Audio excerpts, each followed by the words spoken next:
In this video, we're talking about how to navigate the brand new PDK Access app.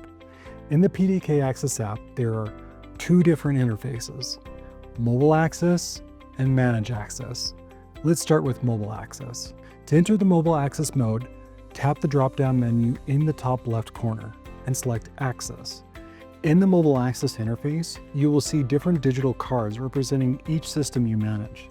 The color and appearance of these cards can be customized to your liking. If you tap the system you want to manage, the doors in that system will appear below. To lock or unlock a door, tap the icon of the intended door. To add a door to your favorites located at the top of the screen for easy access, swipe left and hit the heart icon. In the top right corner, there is a bell icon. By tapping that icon, you can see history of all the push notifications you have received. Now let's take a look at the Manage Access mode. To switch to this interface, tap the top left drop-down menu and select Manage.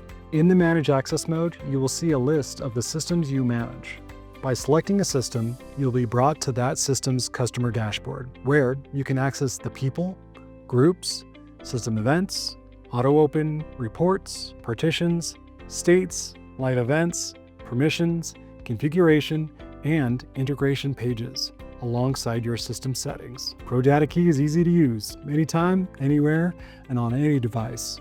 Watch the next video in this series for more how-to instructions.